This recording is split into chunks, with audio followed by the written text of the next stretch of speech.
Allez, bonjour, c'est une vidéo assez longue que je vais vous faire sur plusieurs études que j'ai faites et qui, me semble-t-il, vont pouvoir aider certains d'entre vous.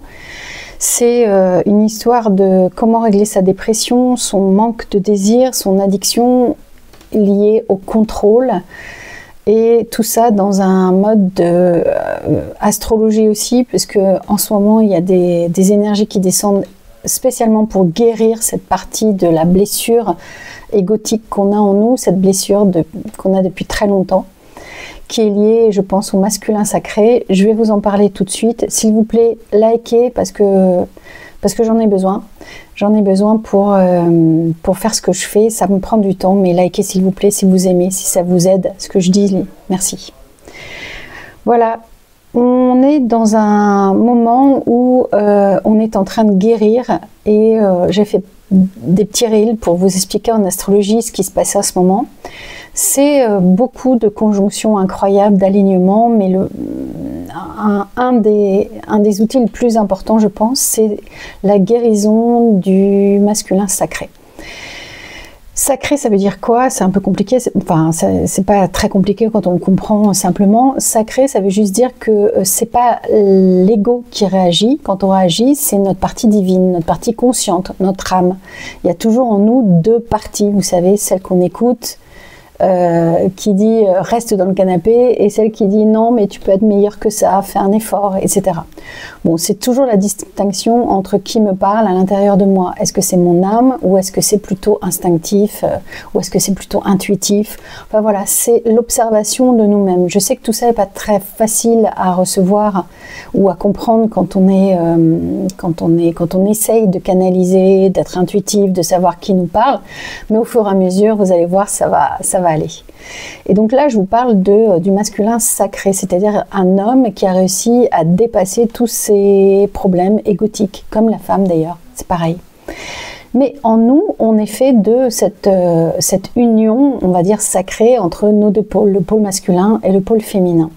Et quand il y a un problème de feu, quand il y a un problème d'addiction, de manque de désir ou de dépression, c'est qu'il y a une des parties de nous-mêmes qui n'est pas heureuse. Et les deux vont de pair. Mais aujourd'hui, on parle vraiment du masculin qui n'a pas réussi à faire sa culbute et de passer dans le côté sacré, comme on dit, mais parce qu'il est blessé. Et aujourd'hui, il est en train de se guérir. Alors, qu'est-ce que ça veut dire un masculin blessé ? Le masculin, dans ses forces, c'est l'action, c'est l'extérieur, c'est le mouvement, c'est accepter, c'est savoir dire non. Ça, c'est les forces du masculin. C'est aussi, je reprends mes notes parce que bon, je ne peux pas tout retenir de ce que j'écris, mais c'est aussi la structure, la protection, la direction, évidemment, la mise en action de tout ça. Le féminin, dans son symbolisme, c'est la voix de l'âme, c'est l'intuition, c'est l'inertie, c'est être centré, c'est avoir cette vulnérabilité, mais c'est aussi la guérison, c'est la réceptivité, c'est accueillir, c'est ce qui contient. Ça, c'est les forces du masculin et du féminin. Mais quand le masculin est contrarié parce que il n'arrive pas, parce qu'il est, oui, en fait, simplement, le masculin qui ne guérit pas aujourd'hui, c'est parce qu'il est dans un mode perfection. Et ça, c'est ce qu'on nous a donné depuis des années et des années, ce qui fait que l'humanité entière est beaucoup construit sur un mode de perfection. Il faut gagner, il faut se battre, et tout ça, le masculin en nous, il l'a beaucoup appris. Il n'arrive pas à juste diminuer son feu pour se dire tout va bien, je vis dans le plaisir, tout est relax. Ben non, le masculin qui est dans la perfection, qui veut atteindre la perfection, en fait, il détruit tout ce qui est le désir, puisque la nature même du désir ne peut pas être est coupée de tout quand elle est dans le perfectionnisme. On tue le désir par le perfectionnisme. Alors que le désir, en fait, c'est quelque chose d'inné, c'est quelque chose qui naît sans qu'on le veuille, sans qu'on le contrôle. Si on veut contrôler le désir et contrôler nos plaisirs, eh ben, on coupe on coupe cette possibilité de ressentir et de ressentir la vie en nous, en fait, de ressentir cette fluidité et cette synchronicité avec ce qui se passe. En fait, tout devient bloqué. La femme blessée, quand elle est blessée, c'est l'oubli de soi, c'est-à-dire qu'elle se rabougrique totalement, puisqu'elle n'est plus dans... elle va à l'intérieur, encore plus à l'intérieur, elle va se taire, elle va plus rien exprimer, parce que la femme, c'est vraiment le contenant. Et du coup, eh ben, elle va aller dans ce qu'elle connaît, c'est-à-dire son intériorité. Et comme l'homme, lui, il n'est pas dans son pouvoir d'homme, c'est-à-dire d'être dans la bravoure, dans l'excellence, mais je mets en action pour faire plaisir à ma femme. Eh bien, en fait, il va, quand il est trop dans le feu et qu'il coupe son feu divin pour être dans la brûlure du perfectionnisme, eh ben, il coupe le feu de la vie. La vie ne peut plus passer. La vie qui est plus féminine, qui est l'eau qui va creuser le rocher. Donc, vous voyez, c'est vraiment un duo qui est en nous. Et ce duo, pourquoi il ne serait pas en nous? Parce que, évidemment, ça vient toujours de notre enfance. Ça vient de nos parents. Comment on a vu nos parents, comment la matrice de nos parents a été construite en nous. Du coup, posez-vous la question de qu'est-ce que je ressens de mon père ou de ma mère? Et n'ayez pas honte, faites-le tout seul, mais soyez vrai. C'est-à-dire, si vraiment il y a une partie de vous qui dit « mais ça, je le déteste chez ma mère et ça, je le déteste chez mon père », eh bien, en fait, ce qui se passe, puisque le monde est simplement la matérialisation, l'autoréalisation de vos pensées, vous allez recevoir un rejet de l'homme, donc un homme qui ne correspond pas à vos attentes ou une femme qui ne correspond pas à vos attentes. Essayez vraiment de regarder les choses qui ne vont pas pour les remettre en place à l'intérieur de vous. Quand elles sont remises à l'intérieur de vous, ça va s'exprimer à l'extérieur. Du coup, on va regarder quel est le rejet de l'homme. Et cette partie-là, en fait, que vous rejetez, c'est votre homme intérieur. C'est votre masculin sacré. Celui que vous aimez. Mais celui qui est à l'intérieur, il reste quand même. Parce qu'on a quand même une partie masculine et féminine. Donc celui qui reste, c'est le tyran. C'est celui qui va vous obliger à être plus jolie, à forcer la femme à faire ci. C'est le tyran qui va être dans l'autoritarisme, dans l'obligation. Et du coup, la femme, elle va résister. D'ailleurs, je pense qu'il y a un lien avec la résistance à l'insuline, là. Mais quand le dominateur, il écrase la femme, eh ben, elle se sent en soumission. Donc, pour retrouver son couple intérieur, il n'y a ni domination, ni soumission. Il y a vraiment un parfait équilibre entre son féminin et son masculin. Et quand il y a soumission, c'est là où il y a dépression. Quand il y a soumission, c'est là où il y a un manque de désir. Parce que la femme, elle désire et l'homme lui fait son plaisir.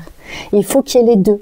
Quand il y a une addiction à la nourriture, une addiction à l'alcool, une addiction aux drogues, c'est ça en fait. C'est que l'homme veut être tellement parfait, mais il n'y arrive pas. Et sa femme intérieure en souffre. Donc tout ça est une histoire de vulnérabilité intérieure. Quand l'homme arrive à comprendre qu'il ne doit pas être parfait et que c'est ok, en fait, la soupape descend. On n'a plus ce besoin intérieur. Alors comment vous pourriez le ressentir intérieurement? Le sentiment de l'homme, il peut être donc l'extinction du feu intérieur, il n'a plus avoir envie de faire des choses, mais le sentiment surtout d'inutilité, la perte de sens, à quoi bon? Voilà, tout ça c'est des sentiments masculins, la perte de direction, l'incapacité à agir ou à décider, la procrastination, la sensation de vide, d'être coupé avec son axe. Donc on berce les armes, on n'a plus d'élan. Ça c'est l'élan de vie. C'est ce qui constitue l'énergie qui peut bloquer dans le masculin. Et dans le pôle féminin, quand on se sent blessé, c'est l'oubli de soi. C'est la fatigue émotionnelle, on n'en peut plus, j'en ai marre, la sensation de vide intérieur aussi, mais le désintérêt pour les relations, parce qu'on est tellement dans notre intériorité qu'on n'a plus du tout envie de sortir. Et il y a surtout une déconnexion avec ce corps. Donc vous voyez que c'est vraiment un duo, une harmonie symbiotique entre les deux pôles, un mariage divin.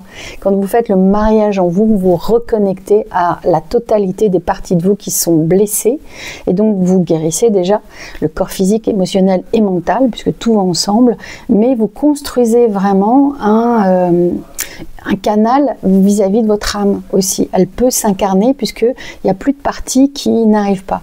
Donc voilà, je vous ai donné des idées de qui pourrait ne pas aller.